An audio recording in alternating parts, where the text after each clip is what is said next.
back to a new technology creating risk, but also creating opportunity.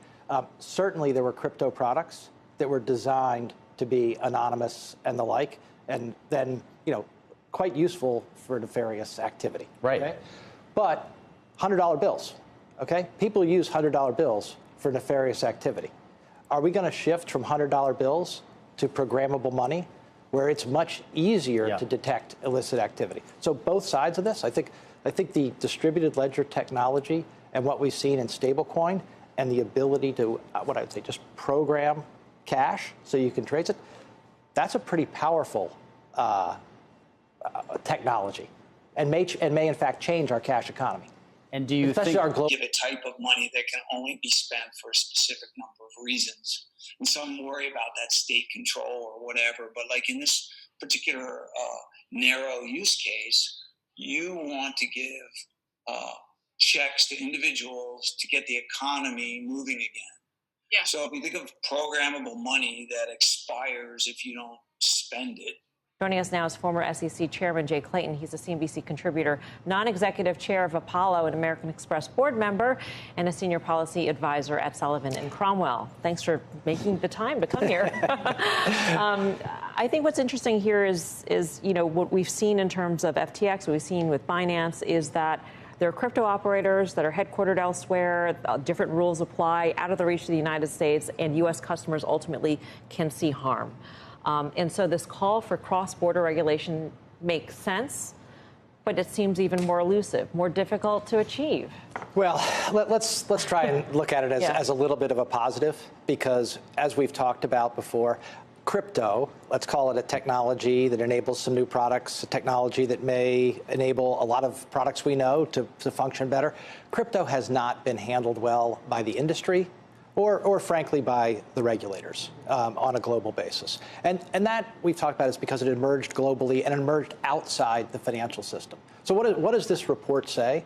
It says financial instruments, whether they're classified as securities or commodities, that are going to touch the retail public, that are going to be part of our ecosystem, they need to be regulated as we know well. And it's really a principles-based report. It says, look, these are the principles that should apply around the globe. And they're pretty straightforward. They're ones we know. We got to protect customer assets, segregation, conflicts, and the like. On trading, we have to have fair trading. We can't have spoofing. We can't have front running. We can't have all the things we don't like. Societal issues, AML, KYC. We got to protect money laundering, terrorist finance, all those kinds of things. And then at the end of the day, prudential, which we're all talking about with the banking crisis, and like no excess leverage, no liquidity transformation. This report says, hey, regulators around the world, you need to apply this to digital assets. AI-generated image of smoke coming out of the Pentagon, fire, it moved the markets, the S&P 500, by 0.3% that day, intraday. It quickly recovered because people noticed that the AI image wasn't that good. They figured out that it was fake. But this opens up the broader question of manipulation of the markets through the use of AI. And it could have been easily somebody spoofing an account saying that we've got news that the FDA is going to approve this drug, which could move a biotech stock. It could be various things. Do you think this is on the radar of the SEC? It is, I am certain. It should be. And let's just take a step back and watch the transformation of market dissemination, or information dissemination into the marketplace. 20 years ago, what you relied on was companies posting their information with the SEC.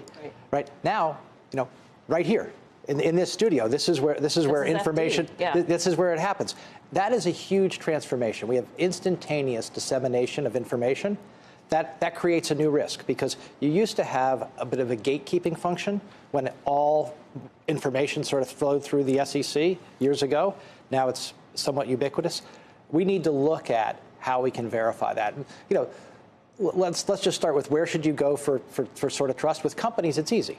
It's easier. It's their website, their dissemination. When it's macro events, that's far different, and it's something that we do need to think about across the regulatory community.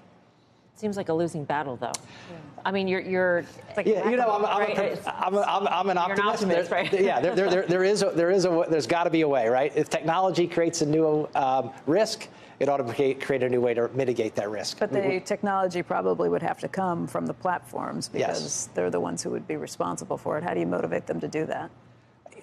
Hopefully self-interest and hopefully regulation. Look, It doesn't always work, but what I keep asking myself is, when somebody hands me something, is there some kind of watermark or the like that I can tell whether that is AI, assisted or not?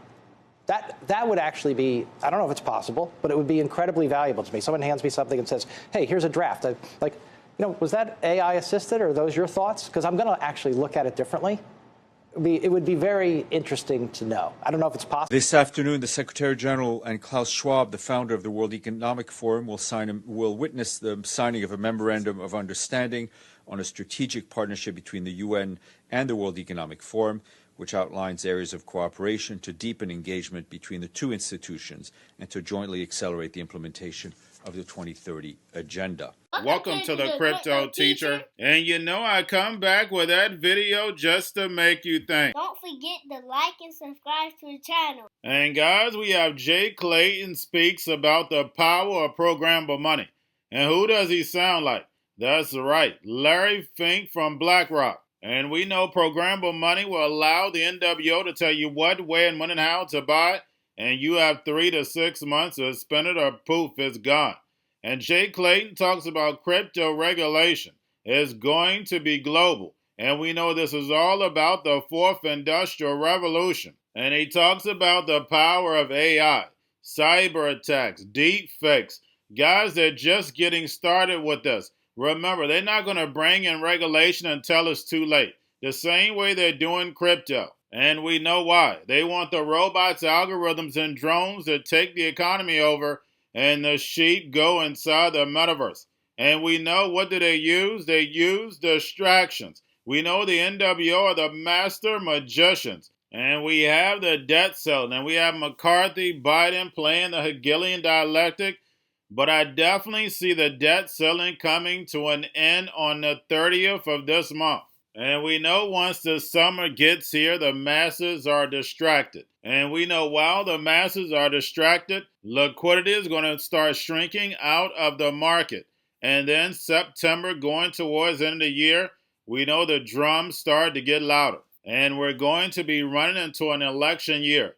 Guys, don't forget, Janet Yellen said that we hit the debt ceiling January 19th. So that means she's been taking extraordinary measures ever since. And like McCarthy stated, the Democrats could have raised the debt ceiling last year. They controlled the Senate and the House. But like I told you guys last year, this was going to be a topic. The NWO needed that distraction to buy them time for the main event going towards the end of the year. We know the BRICS nations and China are ready to flip that switch on the 4th Industrial Revolution.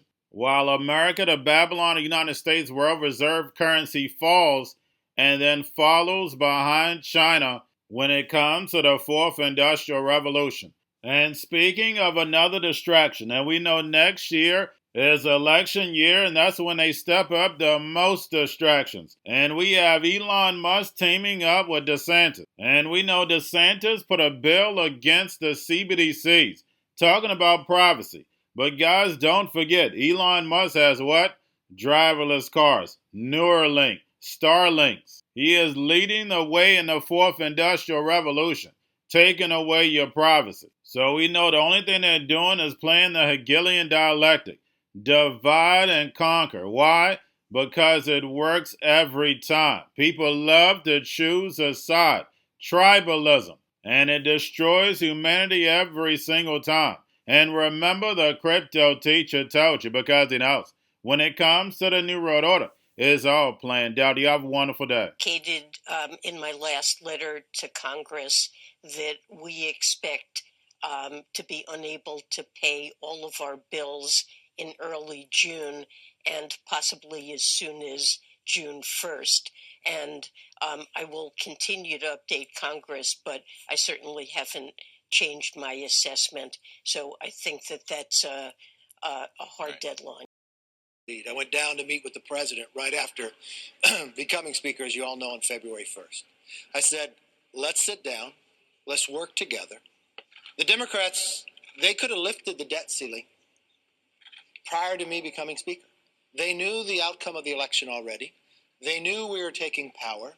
They passed an omnibus bill, but they decided not to do the rising of the debt ceiling, even though they thought people should just raise it cleanly. Speaking with the president, I told him two things. We'll not raise taxes. Why? Because we got more revenue coming in to our coffers at any time in American history. The problem is the Democrats had been in power and they increased the amount of spending to the highest level we've ever had at any time in American history, especially to GDP. And now we have the highest debt at any time to American history. So I just think it's common sense, it's reasonable, and it's rational that we spend less next year than we spend this year. Every household would do this. We have money that sits out there, COVID, that's been appropriated that hasn't been used. We now know the damage that the Democrats have done in the majority when they spent that extra $6 trillion. It brought us inflation, harming every single family, made us more dependent upon China. It created 3 of the largest 4 bank failures in American history in the last couple months. We cannot continue down this path. But the president waited 97 days, not even to talk to me. He could have spoken to me and said we were wrong on other angles, but he didn't. And now we're 8 days away from Biden having a default. I don't want that to happen.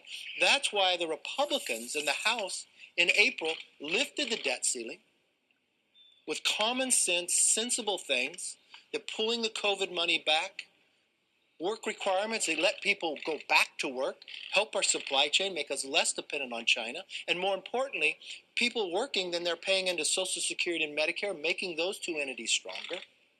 And then making us stronger in our energy field where we're cutting the red tape, where we could build things in America again, putting people back to work. That's reasonable, that's rational. But it sits in the Senate. But if the president waits too long, he can always take that up. Florida Governor Ron DeSantis will announce that he's running for president during a discussion with Twitter's CEO, Elon Musk, tonight, so we expect. Last year, Musk tweeted support for DeSantis, saying that Donald Trump is too old to be president. And if DeSantis ran against President Biden, he would win easily. He wouldn't even need to campaign, says Musk.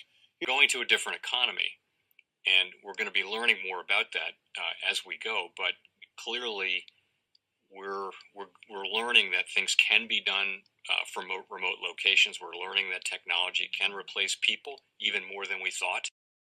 We're not going back to the same economy. We're recovering, but to a different economy, and it'll be one that is more leveraged to technology. And I worry that that is going to make it even more difficult than it was for many workers. In Silicon Valley, and my friends who work in technology know that what we did to the manufacturing workers, we are now going to do to the retail workers, the call center workers, the fast food workers, the truck drivers, and then even bookkeepers, accountants, insurance agents, lawyers, and on through the economy. So what happened to the manufacturing workers is a very clear sign. And so we'll import Chinese-based CBDC technology. So it's going to be CBDC in a box provided to you by the People's Bank of China. Cryptoteacher and the new World Order book, plus the 3 kids books. It's time to re-educate. Also, new to cryptos, Coinbase, Bitrue, Binance. Do not forget book links and crypto links are in the description. The stock channel, guys. Don't forget to go like, subscribe, spread everywhere. You have your Kobo, your chip stocks, your banking, your gaming. While everybody's sitting at home, get home stocks, the Seaver, the biotech stocks. And while everybody's at home wishing, they were still getting that free money. What are they doing? Drinking and smoking weed. Don't forget about those stocks, and you have a wonderful day. The most powerful person in the world is the storyteller. The storyteller sets the vision, values, and agenda of an entire generation to come. Steve Jobs. And guys, you know I truly believe in this. When you look at the New World Order, they're the storytellers. And that's the reason why I wrote my New World Order book. But guys, now it's time to change the current generation. And I wrote 3 kids books. You know, I love the Trinity because I understand the power that's in it. So I have 3 books. We have an opportunity to change the generation, to educate, not just me, but I want to show you that I take action on a daily basis. And I want you to take action on a daily basis. Whether it's your job, whether it's in your community, we have an opportunity right now to educate the masses. I posted this on my Twitter account. Please share, but this is a short clip of the 3 books. There's going to be a clothing line and action figures. Please get these books for your kids, nephews, cousins, friends, So therefore, we can start the re-education now. Because as we see, the fourth industrial revolution foundation is definitely here. Robots, algorithms, drones, taking humanity out the picture. We have to re-educate. But let's get into the video. Part 1. King Joshua and Grandma Tam save the village. Part 2. King Joshua and Grandma Tam save New York from COVID 33. Part 3. King Joshua and Grandma Tam goes to China. It's mandatory to get part 1, part 2, and part 3 of this series. It's time to re-educate Generation Z.